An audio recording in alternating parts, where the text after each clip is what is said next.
একটা সময় বাংলাদেশের প্রতিটি স্কুল, কলেজ, অফিসের প্রধান পছন্দ ছিল ইকোনো বল পেন। এর মসৃণ লেখা, হালকা ওজন এবং সাশ্রয়ী দামের কারণে এটি দ্রুত জনপ্রিয়তা লাভ করে। কিন্তু বর্তমানে এটি বাজারের অন্যান্য ব্র্যান্ডের ভিড়ে অনেকটাই হারিয়ে গেছে। তবে এর পেছনে রয়েছে কিছু গুরুত্বপূর্ণ কারণ। বর্তমানে বাজারগুলোতে খুঁজলে প্রায় ইকোনো বল পেন পাওয়াই যাবে না। এর কারণ হিসেবে তীব্র প্রতিযোগিতা রয়েছে। ইকোনো যখন বাজারে আসে তখন খুব বেশি দেশীয় বা বিদেশি ব্র্যান্ড ছিল না। কিন্তু সময়ের সাথে সাথে নতুন নতুন ব্র্যান্ড, যেমন ম্যাটাডোর, আরএফএল সহ অন্যান্য বিদেশি ব্র্যান্ড আসে। এই নতুন ব্র্যান্ডগুলো অত্যাধুনিক ডিজাইন, বৈচিত্র্যময় রং এবং উন্নত প্রযুক্তির কলম নিয়ে আসে, যা ইকোনোকে পেছনে ফেলে দেয়। ইকোনো যখন বাজারে ছিল তখন তাদের তেমন কোনো প্রতিযোগিতা ছিল না।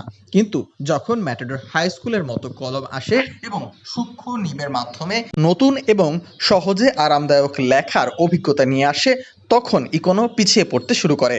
ইকোনো তাদের সনাতন ডিজাইন ও প্রযুক্তিতেই সীমাবদ্ধ ছিল, যার কারণে তরুণ প্রজন্মের কাছ থেকে এর আকর্ষণ হারিয়ে যায়। নতুন ব্র্যান্ডগুলো আকর্ষণীয় বিজ্ঞাপন, বিভিন্ন অফার এবং সফল মার্কেটিং কৌশল ব্যবহার করে নিজেদের ব্র্যান্ড ইমেজ গড়ে তুলেছে। অন্যদিকে ইকোনো ব্র্যান্ডটি তার মার্কেটিং এর ক্ষেত্রে তেমন সক্রিয় ছিল না, ফলে নতুন ক্রেতাদের কাছে এর পরিচিতি কমে গেছে এবং পুরনো ক্রেতারাও নতুন বিকল্পের দিকে ঝুঁকে পড়েছে। ম্যাটাডোর এবং আরএফএল এর মতো ব্র্যান্ডগুলো শুধু কলম নয়, বরং পেন্সিল, মার্কার এবং অন্যান্য স্টেশনারি পণ্যও বাজার নিয়ে এসেছে, যা ছিল অত্যাধুনিক প্রযুক্তি সম্পন্ন।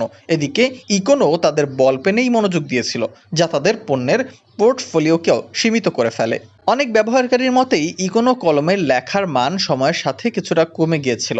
কলমে কালির দাগ পড়া, লেখা অমসৃণ হওয়া বা হঠাৎ লেখা বন্ধ হয়ে যাওয়ার মতো অভিযোগও শোনা যেত। তবে নতুন কলমগুলো অত্যাধুনিক প্রযুক্তি, উন্নত মানের কালি সংশ্লিষ্ট হওয়ায় সেগুলোতে এ ধরনের অভিযোগ বেশ কম ছিল। মোট কথায় কোনো বল পেন একসময় বাজারে আধিপত্য করলেও সময়ের সাথে তাল মিলিয়ে চলতে না পারা এবং তীব্র প্রতিযোগিতার মুখে উদ্ভাবনী শক্তির অভাবে এটি অবস্থান হারিয়েছে।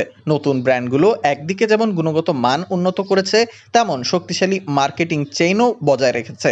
পণ্যের বৈচিত্র্যের দিক দিয়ে তারা বাজার দখলে নিয়েছে, যা ইকোনোর পতনের অন্যতম কারণ।